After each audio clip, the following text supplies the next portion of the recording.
Bienvenue dans l'émission Saveurs divines.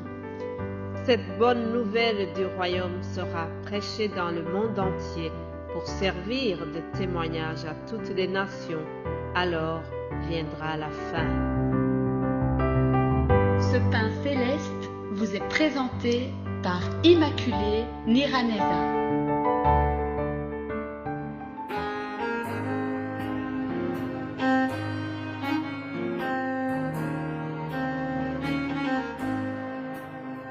Bonjour très chers amis à l'écoute de cette émission, que le nom de l'Éternel soit élevé. Alléluia. Nous le remercions pour le souffle de vie qu'il nous donne encore aujourd'hui. C'est vraiment une joie de pouvoir chaque fois commencer la journée en élevant le drapeau céleste. Alléluia. J'espère que vous allez bien et je souhaite vraiment que votre état spirituel et physique soit très préservé par notre Seigneur. Alléluia. Nous allons continuer notre thème de la semaine. Le Seigneur ne tarde pas, chers amis. Oui, il ne tarde pas, mais il prend patience pour que beaucoup de gens viennent à la repentance. Ah, vous le savez, c'est le thème qui nous a conduits pendant la semaine ici. Je voudrais revenir un peu sur 2 Pierre chapitre 3, les versets qui précèdent. Il est écrit: « Voici, bien-aimés, la seconde lettre que je vous écris. Dans l'une et dans l'autre, je cherche à éveiller par des avertissements votre saine intelligence, afin que vous vous souveniez des choses annoncées d'avance par les saints prophètes et du commandement du Seigneur et Sauveur, enseigné par les apôtres. Sachez avant tout que dans les derniers jours, il viendra des moqueurs avec leur raillerie et marchant selon leur propre convoitise. Ils disent: où est la promesse de son avènement? » Voilà, je termine la lecture ici. Je voulais souligner cette question des moqueurs qui disent: où est la promesse de son avènement? Chers amis, l'apôtre Pierre qui écrit ces mots, comme vous l'avez vu, il commence en disant que c'est une deuxième lettre qu'il est en train d'écrire. La première lettre contenait l'encouragement parce que l'Église était persécutée. C'était à l'époque de l'empereur Néron qui les avait persécutés, donc il envoie les mots d'encouragement. Et dans cette deuxième lettre, le thème est différent. Cette deuxième lettre contient surtout l'exhortation. Il dit aux chrétiens: faites attention, faites attention. Pourquoi il devait faire attention? Justement parce que dans l'église, il y avait des gens qui se moquent. Il y avait des faux enseignants, des faux prédicateurs. Et alors, une des choses qui a marqué ces gens, c'est qu'ils se moquaient. Ils se moquaient de l'avènement du Christ.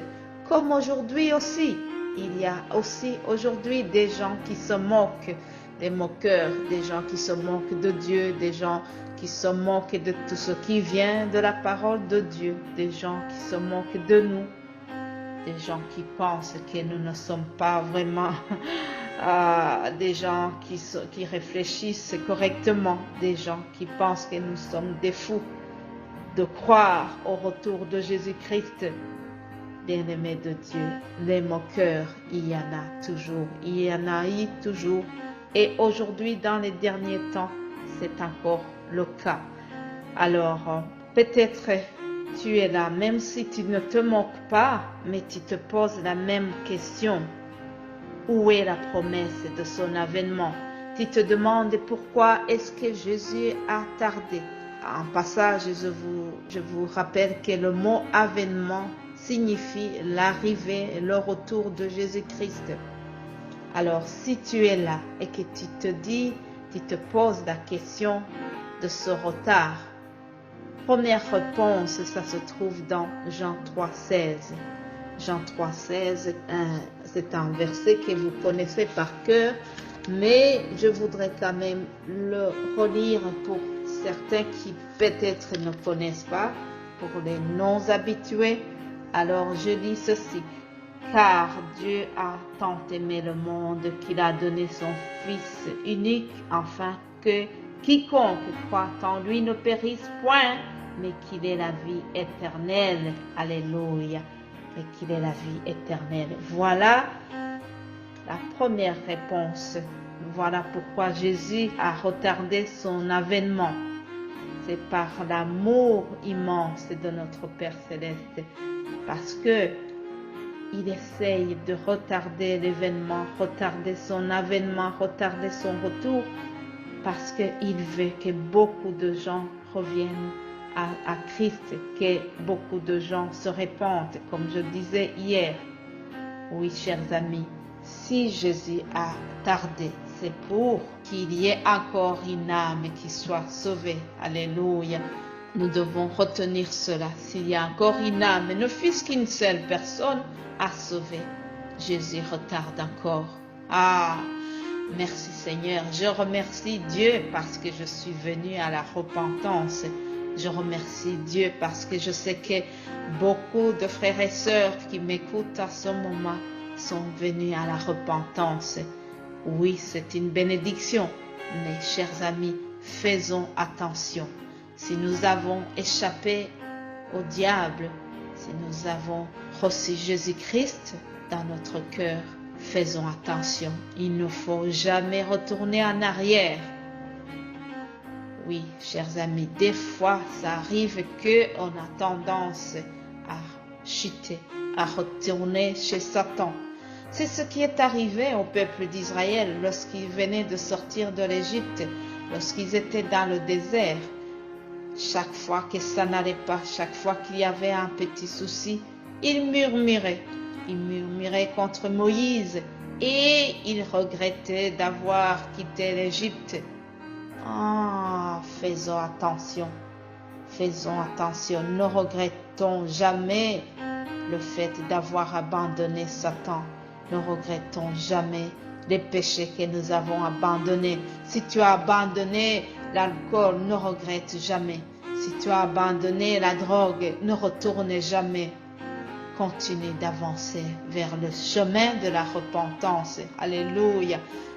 Acte 3, 19, je dis ceci. Repentez-vous donc et convertissez-vous pour que vos péchés soient effacés, afin que des temps de rafraîchissement viennent de la part du Seigneur et qu'il envoie celui qui vous a été destiné. Et celui-là, c'est Jésus-Christ. Alléluia. Ah, continuons à nous repentir, chers amis. Continuons. Aujourd'hui, si tu écoutes ce message et que tu as déjà pris cette décision de te repentir, de recevoir Jésus-Christ comme ton Seigneur et ton Sauveur, alors c'est bien. Alors si ce n'est pas encore fait, je t'encourage de le faire, chers amis. Préparons-nous. Comme disait le prophète Amos, il a exhorté le peuple d'Israël en disant: prépare-toi à la rencontre de ton Dieu, ô Israël. Ah, prépare-toi à la rencontre du Seigneur, ô Nicole. Prépare-toi, chère Karine. Prépare-toi, chère Rose. Prépare-toi, mon cher Eric, Théo, ma chère Chantal, Élise, Marine. Préparons-nous, très chère famille Saveur Divine. Vous tous, je vous invite, préparons-nous à la rencontre de notre Seigneur. Il ne tarde pas, il vient bientôt. Alléluia. Je vous souhaite de passer une excellente journée. Continuez à méditer sur ces paroles. Que Dieu vous bénisse abondamment.